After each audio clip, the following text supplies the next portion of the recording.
नमस्कार विद्यार्थी मित्रांनो, आज आपण स्टॉक अँड डेटा सिस्टीम या सिस्टीमवर एक न्यूमेरिकल प्रॉब्लेम सॉल्व करूया। पहा प्रॉब्लेम काय आहे तो, tobacco company Talegaon has a branch at Malegaon. तर तळेगाव ही टोबॅको कंपनी आहे तळेगावला आणि त्यांची ब्रँच कुठं आहे? मालेगावला। आणि माल कसा पाठवला जातोय? To which goods are invoiced at 33 1/3% profit on loaded price. माल कसा पाठवला जातोय? 33 1/3% profit on loaded price. Loaded price म्हणजेच इनवॉइस प्राइस। तर ह्या इनवॉइस प्राइस मध्येच किती आहे? 33.33% प्रॉफिट आहे किंवा लोड आहे। Branch remits all cash received to head office and expenses are made by head office.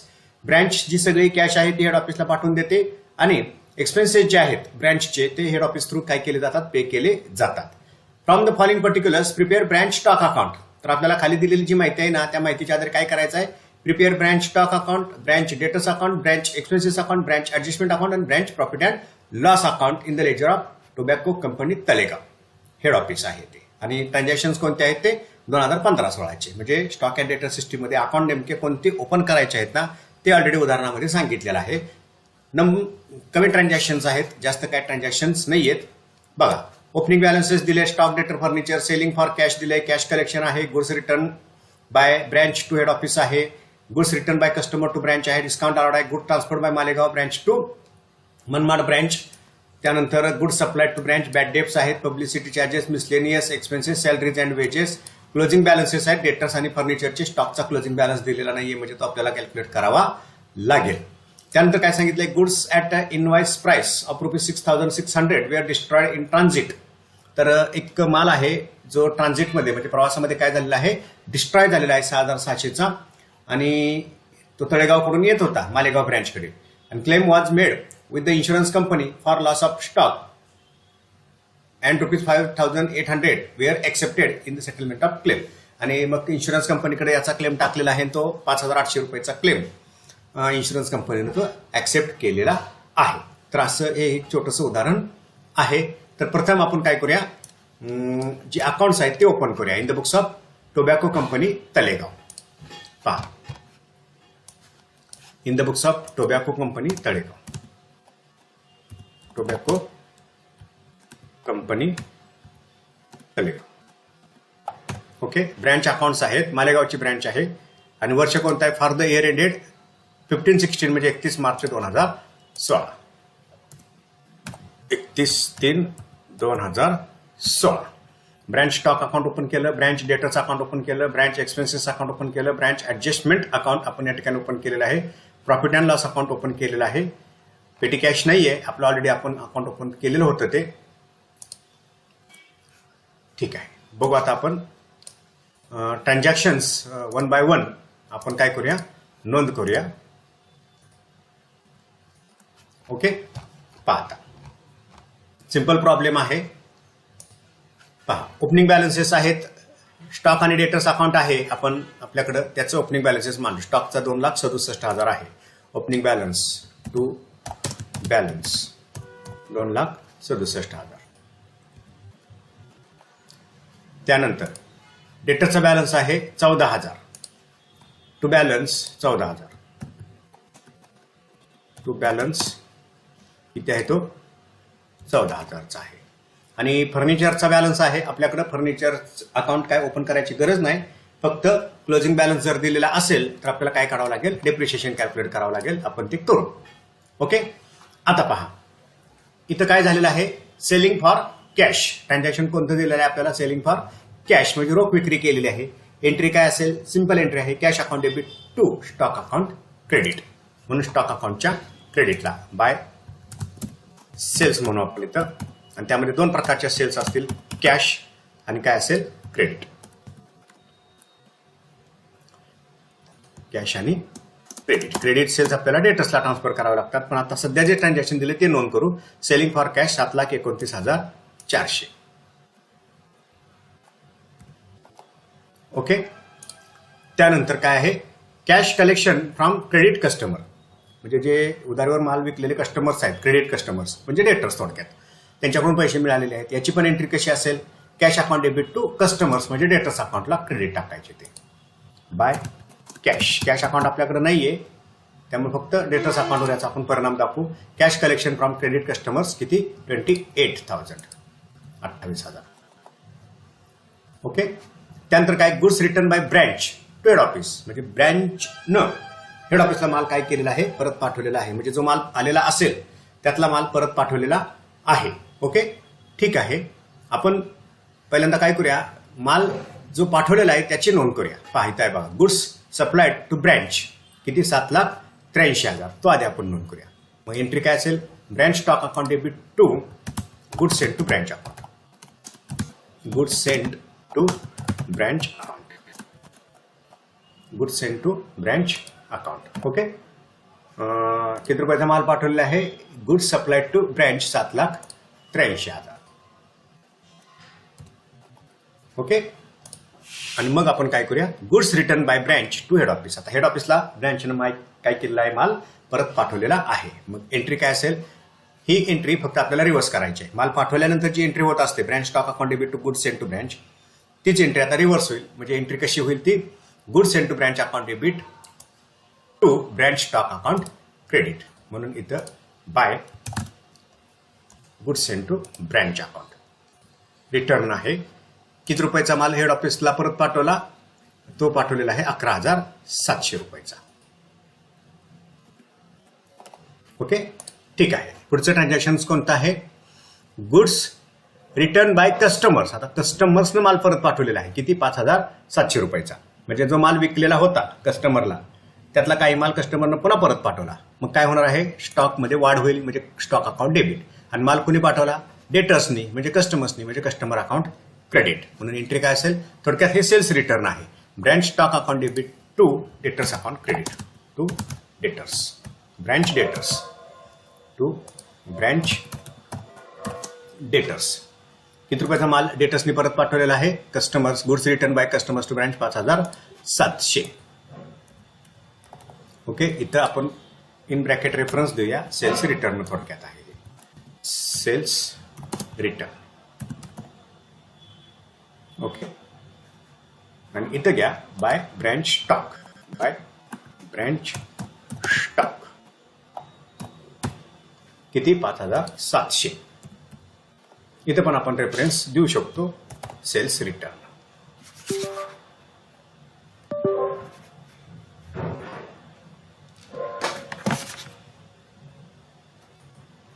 Cells return.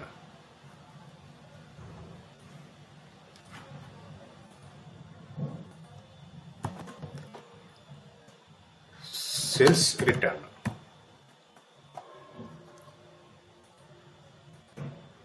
Okay, 5,700.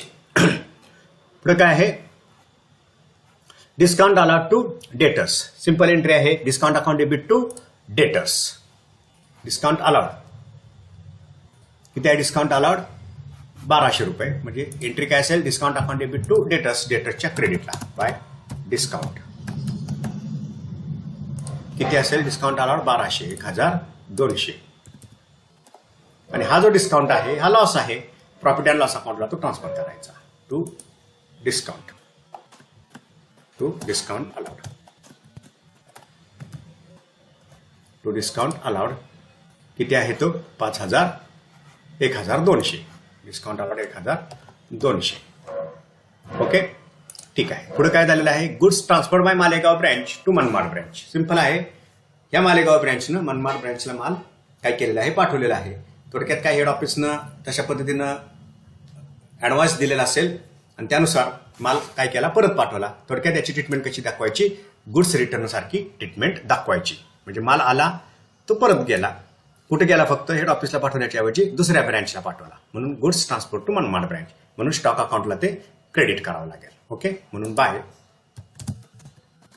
Goods transfer to Manmad branch, to Manmad branch. किती रुपयाचा माल तो परत पाठवलेला आहे, म्हणजे मनमाड ब्रँचला पाठवलेला आहे 45,000 रुपयाचा माल पाठवलेला आहे. स्टॉक कमी होईल, तो मनमाड ब्रँचला जाईल. त्यानंतर गुड्स सप्लाय टू ब्रँच आपण नोंद केलेला आहे. Bad debts write off simple entry आहे. Bad debts write off entry काय असेल? Bad debts account debit to debtors. Bad debts account debit to debtors. इथं घ्या by bad debts. By bad debts किती रुपयाच्या बॅड डेब्ट्स आहेत? Bad debts किती आहेत? 1500. आणि हे जे बॅड डेब्ट्स आहेत हा लॉस आहे, तो प्रॉफिट अँड लॉस अकाउंटला आपल्याला ट्रान्सफर करावा लागेल. म्हणून profit and loss account debit to bad debts. To bad debts किती आहेत? 1500. त्यानंतर काय आहे पहा, पब्लिसिटी चार्जेस. आता सगळे खर्च हेड ऑफिसच पे करत असतं, त्यामुळे जेवढे खर्च झालेले आहेत ते सगळे एक्सपेन्सेस अकाउंटला डेबिट टाकायचे. ओके, मग आता हे पब्लिसिटी चार्जेस किती आहेत? 15,700 हे एक्सपेन्सेस अकाउंटला डेबिट टाकायचे. म्हणून branch expenses account debit to publicity charges. To publicity charges. Publicity charges किती आहेत? 15,700. ओके, त्यानंतर काय आहे? Miscellaneous expenses. खर्च आहे तो पण काय करायचा? एक्सपेन्सेस अकाउंटला डेबिट टाकायचा. Miscellaneous expenses 5,000. म्हणून to miscellaneous expenses. To miscellaneous expenses 5,000 expenses अकाउंटला तो डेबिट टाकायचा. त्यानंतर सॅलरी अँड वेजेस आहे 30,000. ते सुद्धा काय करायचे? पेमेंट झालेलं आहे, एक्सपेन्सेस अकाउंटला डेबिट टाकायचं. To salary and wages. To salary and wages किती? सॅलरी अँड वेजेसचं पेमेंट झालेलं आहे 30,000. 30,000. ओके, त्यानंतर काय आहे? क्लोजिंग बॅलन्सेस आहेत. आपण क्लोजिंग बॅलन्सेस काय करूया? मांडून घेऊया. पहिला क्लोजिंग बॅलन्स कोणता आहे? डेटर्स. तो बॅलन्स अगोदर आपण मांडून घेऊ. डेटर्स अकाउंट आहेच आपल्याकडे by balance. Okay, by balance. By balance as per example 9,600. 9,600 balance आपण कॅरी फॉरवर्ड करू. फर्निचरचा बॅलन्स आहे. आपण काय करायचं? फर्निचरचा ओपनिंग बॅलन्स आणि क्लोजिंग बॅलन्स फक्त बघू. फर्निचरचा ओपनिंग बॅलन्स किती आहे? 10,000. क्लोजिंग बॅलन्स किती आहे? 9,000. मधला डिफरन्स काय असतं? डेप्रिशिएशन असतं. ओपनिंगपेक्षा क्लोजिंग कमी झालेलं आहे. फर्निचर कमी झालं, कशामुळे होत असतं? ते डेप्रिशिएशनमुळे. म्हणून डेप्रिशिएशनचा जो पार्ट आहे फर्निचरचा तेवढाच फक्त रेकॉर्ड करायचा. कुठं नोंद करायचा? तो प्रॉफिट अँड लॉस अकाउंटला. म्हणून to depreciation on furniture. Depreciation on furniture. आणि ते आपण कसं कॅल्क्युलेट केलं तर आपण ते ब्रॅकेटमध्ये दाखवू वाटल्यास. ओपनिंग बॅलन्स किती आहे? 10,000 मायनस क्लोजिंग बॅलन्स किती आहे? 9,000.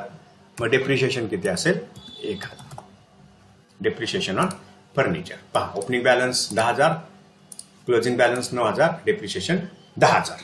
ओके, त्यानंतर पहा goods at invoice price.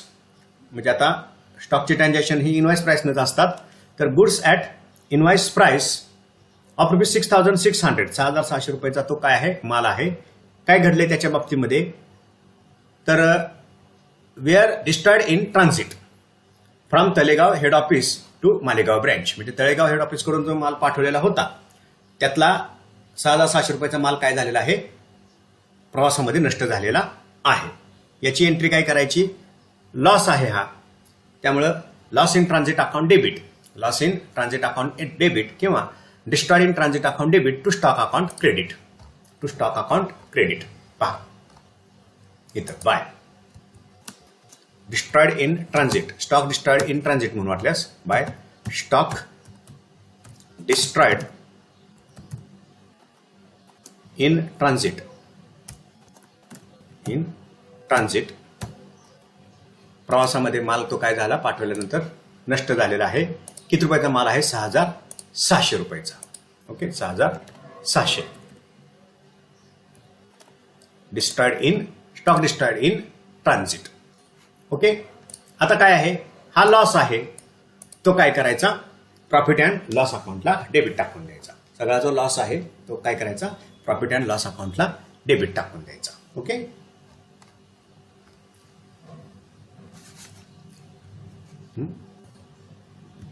To stock destroyed in transit. Destroyed in transit. किती रुपयाचं आहे?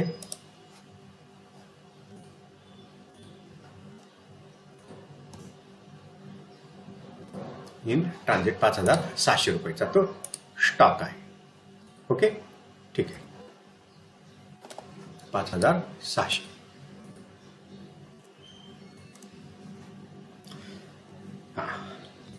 आता घडलं काय, a claim was made with the insurance company. Insurance कंपनीकडे क्लेम टाकला आणि इन्शुरन्स कंपनीने तो क्लेम किती मंजूर केलेला आहे, 5,800 रुपयाचा तो क्लेम मंजूर केलेला आहे.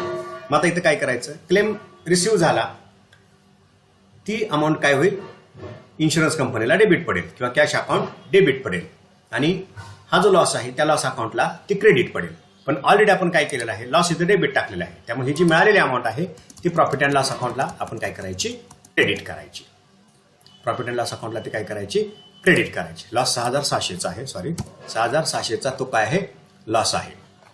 आता ही रक्कम आपण ऑलरेडी प्रॉफिट अँड लॉस अकाउंटला डेबिट टाकलेली आहे. त्यामुळे इन्शुरन्स कंपनीकडून मिळणारे जे पैसे आहेत ते काय करायचे, या प्रॉफिट अँड लॉस अकाउंटला क्रेडिट टाकायचे. किती मिळालेले आहेत, 5,800 बाय इन्शुरन्स कंपनी आपण म्हणू किंवा कॅश म्हणू, बाय इन्शुरन्स कंपनी. एक्सेप्ट केलेला आहे म्हणजे इन्शुरन्स कंपनी फक्त म्हणू, insurance company by insurance company. किती क्लेम ऍक्सेप्ट केला, 5,800 रुपयाचा क्लेम त्यांनी ऍक्सेप्ट केलेला आहे, 5,800. ओके, सिंपल ट्रान्झॅक्शन आहे. माल पाठवलेला होता 6,600चा, तो डिस्ट्रॉय झाला इन ट्रान्झिट, त्याची आपण पहिल्यांदा नोंद केली. एंट्री काय असेल, stock in transit destroyed account debit to काय असेल ते स्टॉक अकाउंट क्रेडिट. आणि हा लॉस आहे तो काय केला, आपण प्रॉफिट अँड लॉस अकाउंटला डेबिट टाकला आणि जे इन्शुरन्स कंपनी ऍक्सेप्ट केलेला आहे क्लेम तो आपण प्रॉफिट अँड लॉस अकाउंटला क्रेडिट टाकला. किंवा असं पण आपण करू शकतो, हे प्रॉफिट अँड लॉस अकाउंटला डायरेक्ट डेबिट टाकण्याच्या ऐवजी जो डिफरन्स आहे 6,600 आणि 5,800 मधला तो डायरेक्ट प्रॉफिट अँड लॉस अकाउंटला आपण ट्रान्सफर करू शकतो. दोन्हीही पद्धतीने ट्रीटमेंट दाखवा, रिझल्ट काय असणार आहे, सेम असणार आहे. ओके, ठीक आहे. तर अशा पद्धतीनं आपण काय केलेले आहेत, ट्रान्झॅक्शन्स नोंद केलेली आहेत. आता आपल्याला इथं क्लोजिंग स्टॉक दिलेला नाहीये, बॅलन्सिंग फिगर जी आहे ना ती क्लोजिंग स्टॉकची दिलेली नाही, ती आपल्याला कॅल्क्युलेट करावी लागेल बाय बॅलन्स. पण त्याच्या अगोदर आपल्याला काय करायचं आहे ते पहा. त्याच्या अगोदर आपल्याला करावं लागेल, इथं डेटर्स अकाउंटमध्ये आपल्याला काय आहे, क्रेडिट सेल्स दिलेले नाहीत पहा. म्हणजे ओपनिंग डेटर्स दिलेले आहेत, कलेक्शन फ्रॉम डेटर्स दिलेले आहेत, क्लोजिंग बॅलन्स पण दिलेला आहे, पण काय दिलेलं नाही. मग इथं क्रेडिट सेल्स आपल्याला इथं अवेलेबल नाही आहेत. आणि इथं पण पहा आपल्याला क्रेडिट सेल्सचा कॉलम जो आहे ना तो काय दिसतोय, ब्लँक दिसतोय. मग पहिल्यांदा आपल्याला काय करावं लागेल, डेटर्स अकाउंट क्लोज करून क्रेडिट सेल्स काढाव्या लागतील. डेटर्स अकाउंट क्लोज करून आपल्याला काय करावं लागतील, क्रेडिट सेल्स काढाव्या लागतील. ठीक आहे, आपण डेटर्स अकाउंट काय करूया, पहिल्यांदा डिफरन्स कॅल्क्युलेट करूया आणि क्रेडिट सेल्स काढूया. ओके, बघा काय आहे, 28,000 plus 5,700 plus 1,200 1,200 plus bad debts 1,500 plus 9,700 balance दिलेला आहे. ठीक आहे, 46,000 ही टोटल आहे, 46,000. ओके, त्यातून हे 14,000 काय करू आपण, वजा करू. वजा 14,000 ओपनिंग बॅलन्स आहे, म्हणजे 32,000 हे तुमचे काय आहेत, क्रेडिट सेल्स आहेत. 32,000 हे क्रेडिट सेल्स आहेत. मग एंट्री काय असेल, sales branch debtors account debit to stock, branch stock account to branch stock. काय आहे हे डिफरन्स, बॅलन्सिंग फिगर आहे ही, हे लक्षात ठेवायचं. म्हणून इथं बॅलन्सिंग फिगर मांडू आपण, बॅलन्सिंग फिगर. आणि हे काय आहे, क्रेडिट सेल्स. पुन्हा एक कंस करू आपण वाटल्यास, हे काय आहे difference, credit sales. Credit sales किती, 32,000. आणि ते इथं क्रेडिट सेल्स आपण जमा करून देऊ स्टॉकला. आता आपल्याला काय करायचं आहे, स्टॉकचा जो बॅलन्स आहे तो आपण कॅल्क्युलेट करूया. मग आता इथं डेबिटची टोटल पहिल्यांदा करून घ्यायची, कारण क्लोजिंग बॅलन्स आपल्याला काढायचा आहे. ओके, मग आपण करूया. 2,67,000 प्लस 7,83,000 प्लस 5,700, टोटल किती येते? 10,55,700. 10,55,700. ओके, ठीक आहे. आता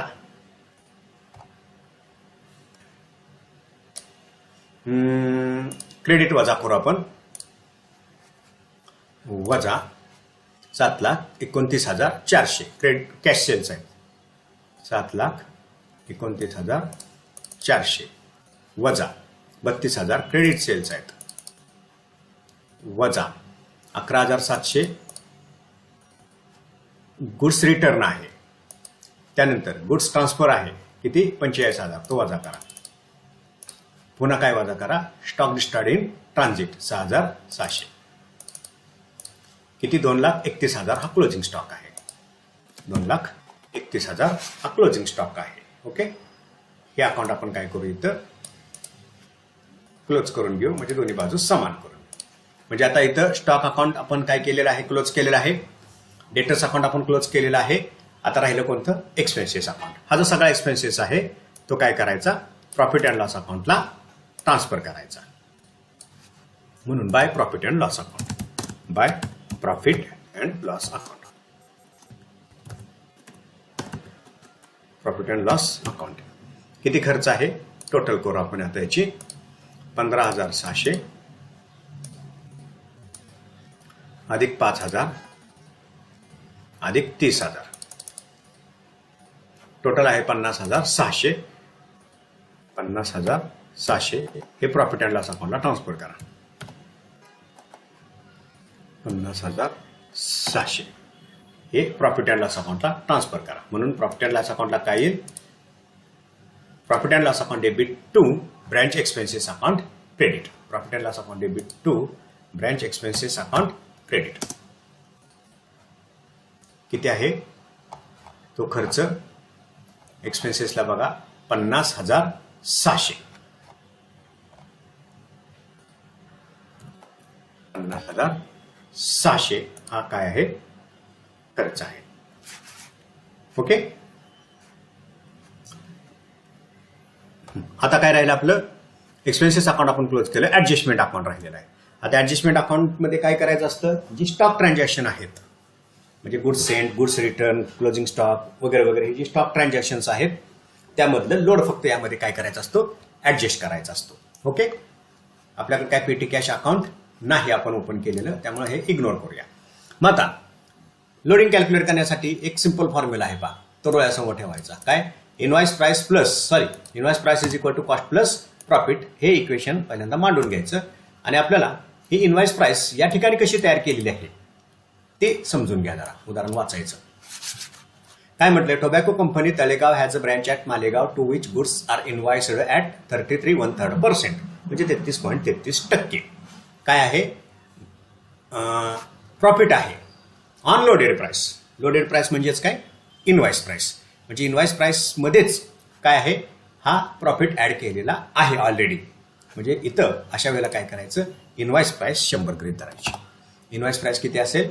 100 इज इक्वल टू प्रॉफिट पहिल्यांदा घ्यायचा. आता इथं इनवॉइस प्राइस 100 धरली तर प्रॉफिट किती आहे? 33.33. म्हणून इथं प्लस कॉस्टच्या मध्ये ते काय होईल? ऍड होईल. म्हणून प्लस 33.33%. 33.33. ओके, कशामध्ये ऍड करायचं? हे कॉस्टमध्ये. मग कॉस्ट किती असेल? जर 100 मध्ये 33.33 ही जर काय असेल? प्रॉफिटची अमाऊंट असेल तर कॉस्ट किती असेल ते आपण कॅल्क्युलेट करूया. म्हणून 100 मायनस 33.33 मग किती असेल? 66.67 किंवा 66.66 ही काय असेल? कॉस्ट असेल. 66 ही कॉस्ट असेल. मग आपण असं पण करू शकतो सर, 33.33 आणि इथे 66.67 ही काय असेल? कॉस्ट असेल. हे समजून घ्या. मी पुन्हा हे स्टेटमेंट समजून सांगतो. Tobacco company Talegaon has a branch at Malegaon. मालेगावला ब्रँच आहे. माल कसा पाठवलाय? गुड्स आर इनवॉइस्ड कसा at 33 profit on loaded price. On cost price म्हटलेलं नाही. जर ऑन कॉस्ट प्राइस म्हटलं असतं तर कॉस्ट 100 गृहीत धरले असते. ऑन इनवाइस प्राइस म्हटले, लोडेड प्राइस म्हणजेच इनवाइस प्राइस, म्हणून इनवाइस प्राइस काय केलेली आहे आपण इथं 100 गृहीत धरलेले आहे. म्हणजे इनवाइस प्राइस 100 गृहीत धरायची. मग प्रॉफिट किती 33.33, तर मग कॉस्ट किती असेल 66.67. म्हणजे आता आपल्याला काय आहे, जी स्टॉकची ट्रान्झॅक्शन आहे ती 100 रुपयाने झालेली आहेत. आपल्याला कॅल्क्युलेट काय करायचं आहे, प्रॉफिट कॅल्क्युलेट करायचा आहे. ओके, ठीक आहे. मग आता आपण करूया. पहा, लोडिंग ऑन ओपनिंग स्टॉक. पहिल्यांदा घ्या loading on opening stock. Opening stock किती आहे बघा बरं. ओपनिंग स्टॉक इथं स्टॉक अकाउंट डोळ्यासमोर ठेवायचं. इथं वाटल्यास मी खाली घेतो, ते पटकन आपल्याला ते कॅल्क्युलेशन करता येईल, बघता येईल आपल्याला. हे पहा, लोडिंग ऑन ओपनिंग स्टॉक किती आहे. ओपनिंग स्टॉक इथं 2,67,000. 2,67,000 हा ओपनिंग स्टॉक आहे. आणि हा कसा आहे, इनवाइस प्राइस नाही. मग इनवाइस प्राइस किती आहे इथं 100 डिवायडेड बाय 100. आणि लोड किती आहे यामध्ये, मल्टिप्लाइड बाय 33.33 हा काय आहे, लोड आहे. म्हणून गुणिले 33.33 हा लोड आहे. करा कॅल्क्युलेशन, करू आपण. किती आहे 2,67,000 भागिले किती घ्यायचं, डिवायडेड बाय 100 इंटू लोड किती आहे 33.33. किती आहे 88.991. हे पूर्णांकामध्ये काय झाले पाहिजे, फिगर यायला पाहिजे. ओके, तर इथं किती घ्यायचं आपण, इथं आपण 33.33 घेतलंय, इथं आपण 66.67 घेतलंय. जर आपण ते 33.33 कंटिन्यू कॅल्क्युलेटरवर केलं, 66.66 कंटिन्यू कॅल्क्युलेटरवर केलं, तर ही फिगर किती यायला पाहिजे, 89 यायला पाहिजे. म्हणजे 89,000 यायला पाहिजे. बघा एकदा चेक करून वाटल्यास, 2,67,000 divided by 100 okay into 33.33. Okay, किती येते ती 88,999 म्हणजे 89,000. 89,000 हा ओपनिंग स्टॉकवरचा लोड आहे. ओके, त्यानंतर जो लोड आहे तो आपला कशाचा काढावा लागेल, loading on goods sent to branch. Loading on goods sent to branch. हो का, इथं गुड्स सेंट टू ब्रँच इथूनच घेतो ते. Loading on goods sent to branch. आणि माल किती पाठवलेला आहे, 7,83,000चा माल पाठवलेला आहे. घ्या इथं 7,83,000चा हा माल आहे. इनवाइस प्राइसनं ट्रान्झॅक्शन झालंय. इनवाइस प्राइस किती आहे 100.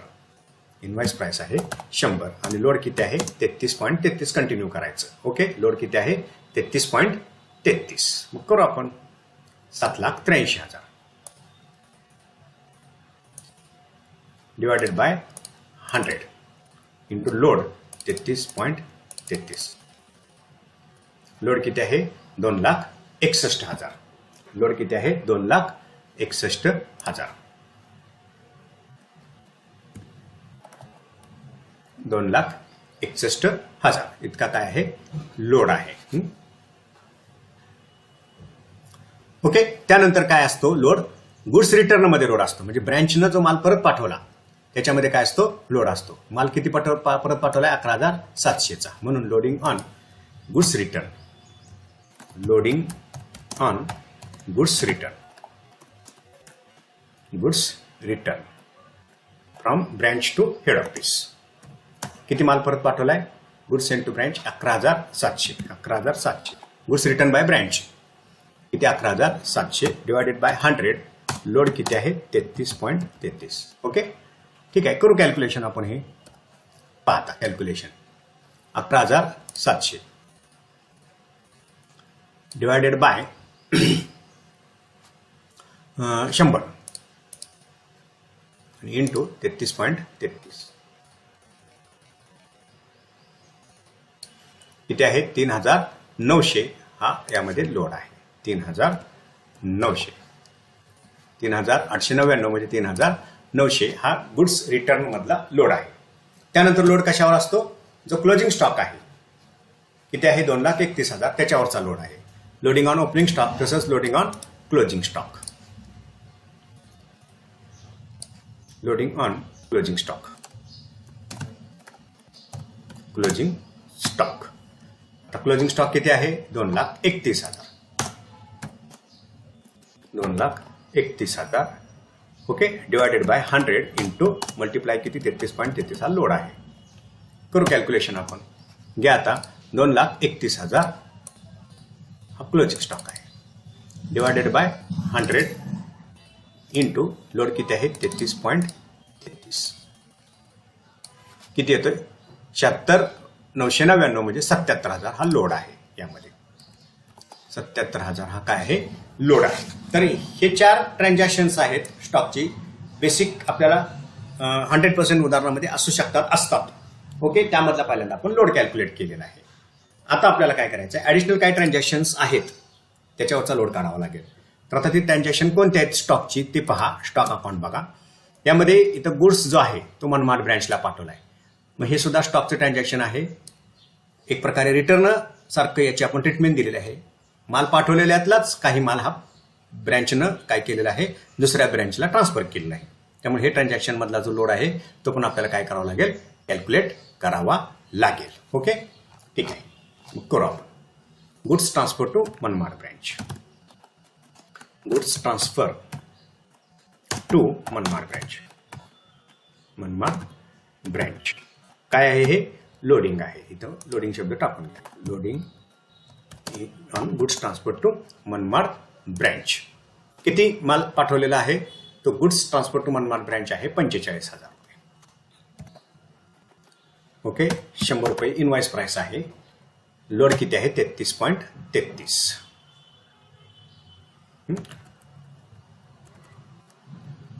किती पाठवलेला आहे? 45,000 डिवायडेड बाय 100 आणि मल्टिप्लाय किती असेल? 33.33. करू 45,000 डिवायडेड बाय 100 आणि लोड किती आहे? 33.33. 15,000 रुपयाचा यामध्ये काय आहे? लोड आहे. तो लोड आपण काय करू? नोंद करूया. लोड किती आलेला आहे? 14,999 म्हणजे 15,000 रुपयाचा लोड आहे मनमाड ब्रँचला जो माल पाठवला त्यामध्ये. ओके, आता अजून लोड कशामध्ये असेल? हा जो स्टॉक आहे हा इन ट्रान्झिट डिस्ट्रॉय झालेला आहे. त्याच्यावरचा पण आपल्याला काय करावं लागेल? लोड कॅल्क्युलेट करावा लागेल. ओके, ठीक आहे. किती आहे तो? 6,600. घ्या. Loading on goods destroyed in transit. Goods destroyed in transit. प्रवासात माल काय झाला? नष्ट झाला. किती रुपयाचा माल नष्ट झालेला आहे? 6,600 डिवायडेड बाय किती? 100. लोड किती आहे? 33.33. तर आपण 6,600 डिवायडेड बाय 100 लोड किती आहे? 33.33. 2,200 रुपयाचा हा काय आहे? यामध्ये लोड आहे. 2,200 रुपये. ओके, ठीक आहे. आपण तो लोड काय केलेला आहे? कॅल्क्युलेट केलेला आहे. मग अशा पद्धतीने पहिल्यांदा काय करून घ्यायचं? लोड कॅल्क्युलेट करून घ्यायचे. बघा, ओपनिंग स्टॉकवरचा, गुड्स सेंटवरचा, गुड्स रिटर्नवरचा, क्लोजिंग स्टॉकवरचा आणि यामध्ये 2 ऍडिशनल ट्रान्झॅक्शन आहेत. गुड ट्रान्सफर आहे दुसऱ्या ब्रँचला त्याच्यावरचा आणि गुड काय आहे? डिस्ट्रॉय आहे. मग गुड्स डिस्ट्रॉय असेल, शॉर्टेज असेल, लॉस असेल, कोणतेही लॉसेस असतात ना स्टॉकचे त्याच्यावरचा लोड हा कॅल्क्युलेट करावा लागतो. ओके, मग आता हे जे लोड्स आहेत हे लोड आपण काय करायचे?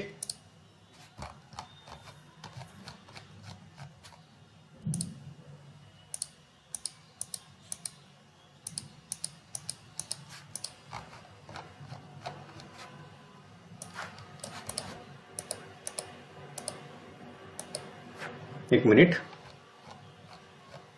हे लोड फक्त ब्रँच ऍडजस्टमेंट अकाउंटला आपल्याला काय करायचे असतात? ट्रान्सफर करायचे असतात. एक मिनिट.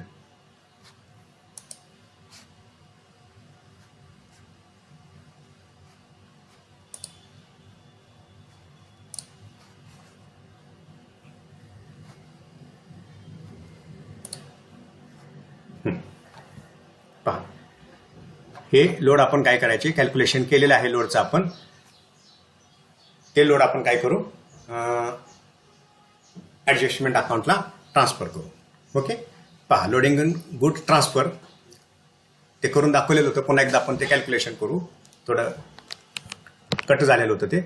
पहा गुड ट्रान्सफर किती आहे, 45,000 रुपयाचं आहे. किती, 45,000 divided by 100 multiplied by 33.33. Okay, किती येतं ते लोड आपण कॅल्क्युलेट करू. केलेलं होतं आपण, माझ्या मते 15,000 रुपये ते लोडिंग आलेलं आहे. पहा 45,000 डिवायडेड बाय 100 इंटू 33.33, 15,000 रुपयाचं ते लोडिंग आलेलं आहे. आणि अजून लोड कशावरचा काढायचा, loading on goods destroyed in transit, goods destroyed in transit. किती रुपयाचा तो माल आहे, गुड डिस्ट्रॉयड इन ट्रान्झिट 6,600 रुपयाचा. 6,600 डिवायडेड बाय 100 आणि मल्टिप्लाय कितीने करायचं, लोडनं 33.33. ओके, करू आपण ते कॅल्क्युलेशन. 6,600 डिवायडेड बाय 100 आणि मल्टिप्लाय कितीने करायचं, सॉरी ऑलरेडी मांडलेलं आहे, फक्त आपण कॅल्क्युलेटरवर करू. 6,600 डिवायडेड बाय 100 मल्टिप्लाय कितीनं, 33.33, 2,200 रुपयाचा हा लोड आहे. तर अशा पद्धतीनं हे लोडिंगचं कॅल्क्युलेशन करायचं. ओके, आता हा जो लोड आहे तो कुठं ऍडजस्ट करायचा असतो, या ऍडजस्टमेंट अकाउंटला. आता मी सांगितलं ओपनिंग स्टॉकचा लोड हा स्टॉक रिझर्व्ह असेल, क्लोजिंग स्टॉकचा लोड हा स्टॉक रिझर्व्ह असेल. ओके, आणि गुड सेंटचा लोड आहे ना, फक्त good sent to branch account debit credit करून हा लोड काय करायचा असतो, ब्रँच ऍडजस्टमेंट अकाउंटला नोंद करायचा असतो. आणि एक सोपा फॉर्म्युला किंवा सोपी थीम सांगितलेली होती, जे आयटम स्टॉक अकाउंटच्या डेबिट साईडला आहेत, जी ट्रान्झॅक्शन स्टॉक अकाउंटच्या डेबिट साईडला आहेत, त्याचा लोड हा ब्रँच ऍडजस्टमेंट अकाउंटच्या क्रेडिट साईडला टाकायचा असतो. आणि जे ट्रान्झॅक्शन स्टॉकची स्टॉक अकाउंटच्या क्रेडिट साईडला आहेत, त्याचा लोड ब्रँच ऍडजस्टमेंटच्या डेबिट साईडला टाकायचा असतो. अशी सिंपल याची काय मेथडॉलॉजी आहे. मग आता पहा, ओपनिंग स्टॉकवरचा लोड किती आहे, 89,000 स्टॉक रिझर्व्ह म्हणून तो ब्रँच ऍडजस्टमेंट अकाउंटच्या क्रेडिटला टाकायचा. म्हणून घ्या by stock reserve, by stock reserve opening स्टॉकवरचा हा लोड आहे. ओके, त्यानंतर गुड्स सेंट टू ब्रँच मधला लोड किती आहे, तो आहे गुड्स सेंट टू ब्रँच मधला लोड 7,83,000 भागिले 100 गुणिले 33.33 आहे हे, सॉरी गुणिले 33.33. लोड किती आहे, कॅल्क्युलेट त्यावेळेस केलेला आहे आपण, 7,83,000 भागिले 100 बरोबर गुणिले 33.33. किती आहे तो लोड, 2,61,000. 2,61,000चा तो लोड आहे तो. आता गुड सेंट टू ब्रँच आहे, मग एंट्री काय असेल, good sent to branch account debit to branch adjustment account, to branch adjustment account. थोडक्यात बाय ब्रँच, हे good sent to branch account, goods sent to branch account, to branch account. 2,61,000 म्हणजे जे item debit साईडला आहेत स्टॉकच्या, त्याच्यावरचा load इथं credit साईडला येतो. एवढं फक्त काय करायचं यामध्ये लक्षात ठेवा. पण आपण डबल एंट्री सिस्टीम फॉलो करतोय, त्यामुळे त्याच पद्धतीनं एंट्री करूनच नोंद करायची. आता गुड्स रिटर्न वरचा लोड आहे किती, 3,900. मग तो ब्रँच ऍडजस्टमेंटच्या डेबिटला येईल. मग एंट्री काय असेल, branch adjustment account debit to goods sent to branch account, to goods sent to branch account. किती, 3,900. त्यानंतर क्लोजिंग स्टॉकवरचा लोड जो आहे तो काय करायचा, स्टॉक रिझर्व्ह म्हणून ब्रँच ऍडजस्टमेंट अकाउंटच्या डेबिटला घ्यायचा. Okay, stock reserve, stock reserve 77,000 हा काय आहे, क्लोजिंग स्टॉकवरचा लोड आहे. आणि 2 ऍडिशनल ट्रान्झॅक्शन्स आहेत, गुड्स ट्रान्सफर. आता गुड ट्रान्सफर कुठं आहे, क्रेडिटला आहे स्टॉकच्या, मग हा लोड कुठे येणार आहे, डेबिटला येणार आहे. त्याच्यावरचा लोड तेच अकाउंट डेबिट करायचं फक्त स्टॉक अकाउंटला. म्हणून branch adjustment account debit to goods transfer to Manmad branch, to goods transfer to Manmad branch, Manmad branch. हे सगळं हेड ऑफिसमध्ये घडतंय. हेड ऑफिस हे प्रॉफिट कॅल्क्युलेट करत असताना हे ॲडजस्टमेंट एंट्री करत असतं. किती? 15,000 रुपयाचा. आणि अजून लोड कोणता आहे? Goods destroyed. किती? 2,200. तो काय करायचा?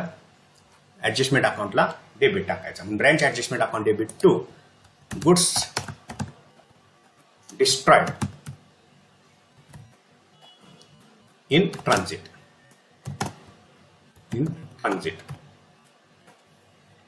Goods destroyed in transit. किती आहे? 2,200. ओके. तर तो ब्रँच ॲडजस्टमेंट अकाउंटच्या काय करा? डेबिटला टाकून द्या. आणि यातला जो कॉस्टचा पार्ट असतो या मधला, लॉस मधला, हा कॉस्टचा पार्ट हा कुठे डेबिट होत असतो? ब्रँच प्रॉफिट अँड लॉस अकाउंटला डेबिट होत असतो. पण ऑलरेडी आपण हा सगळाच जो स्टॉक आहे तो इथं डेबिट टाकलेला आहे. ओके. आणि इन्शुरन्स कंपनीकडून जो क्लेम मंजूर झालेला आहे तो इथं क्रेडिट टाकलेला आहे. म्हणजे मधला डिफरन्स ऑटोमॅटिक काय होत असतो? इथं डेबिट पडत असतो. हे यामध्ये काय करायचं? लक्षात ठेवायचं. ओके. ठीक आहे. आता आपण काय करूया? ग्रॉस प्रॉफिट कॅल्क्युलेट करूया. ॲडजस्टमेंट अकाउंट क्लोज करून ग्रॉस प्रॉफिट कॅल्क्युलेट करायचा.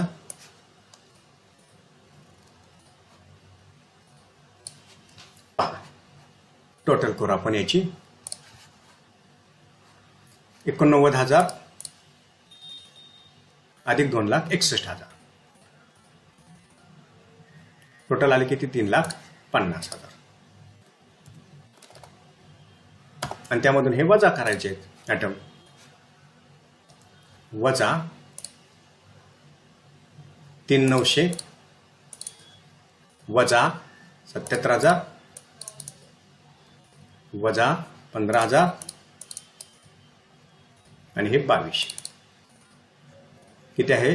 Profit 2,51,900. Gross profit 2,51,900. 2,51,900. 2,51,900 to gross profit. Gross profit. Branch ॲडजस्टमेंटचा जो डिफरन्स असतो त्याला काय म्हटलं जातं? Gross profit. आणि हा gross profit profit and loss अकाउंटला जमा करून घ्यायचा बाय ग्रॉस प्रॉफिट.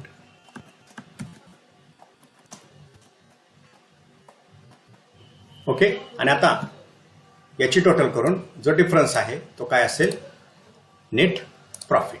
करू आपण calculate net profit.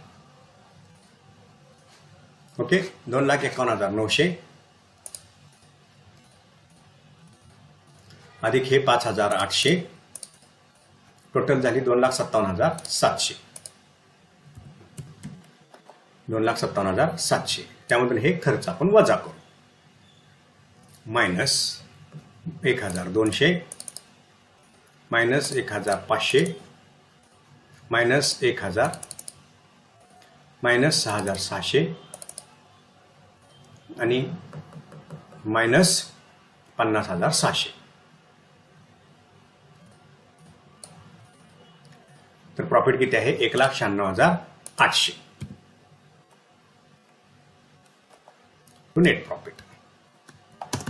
To net profit. तर हा नेट प्रॉफिट आहे जो कुठे ट्रान्सफर होत असतो? व्यवसायाच्या प्रॉफिट अँड लॉस अकाउंटला. ट्रान्सफर टू इन ब्रॅकेट लिहायचं, transfer to general profit and loss account. Total करू 2,57,700. तर अशा पद्धतीनं आपण काय केलेलं आहे? नेट प्रॉफिट कॅल्क्युलेट केलेला आहे. ओके.